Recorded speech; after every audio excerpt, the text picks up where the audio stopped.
Hello mga kamama, magluto na sad sa ato ang lunch. Muna akong lunch mga kamama.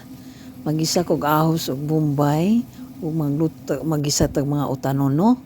Aning kalabasa ug uban pa diha mga utanon para mga pang sa atong mga kalawasan nga maayo makakaon tag mga gulay.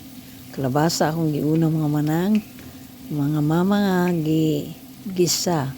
Og ayhanan ako na siya butangan og mga lain pog mga gulay sama sa cauliflower, talong, natong mga talong mga kamama. Una siya sa unahon ako pag-isa. Daghanon ako butang pagtalong ug ako na siya isa lang gyud ang akong pamaagyan na siya mga kamama. Parang humot kay tanan siya ba. Ayhan ako ibutang ang cauliflower. Mao ni siya mga kamama. Kay daghan man kay mga gulay diri na stock. Kung po siyang anaon pagluto. Humot na kay siya mga kamama. Grabe ka humot ba. So, ako taud-tauran pa ni siya parang makuanan. Ako na lang na siyang butang adaan og musup ang magic cubes. Ako ra na siyang anak ra gyud na ako siya para siya. Mo steam ra siya sa init ani mga kamama ay. So akong gitakuban na tanawa mga kamama. Nagtubig ra gyud siya.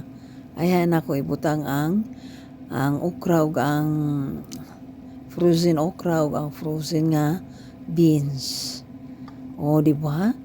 Masustansya kaayo kung mga giluto karon mga kamama kaso lang ang uban frozen pero okay na.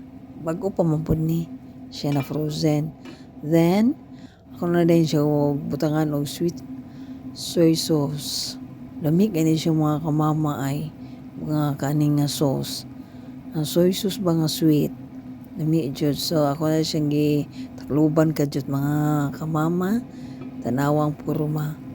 Luto na siya. Ayan ako ibutang ako ang pinakalami na tuna mga kamama. Tuna sardines. Di ba? Lamig na kayo mga kamama. Kaysa magsige na lang kog manok. Adlaw-adlaw manok kanina po.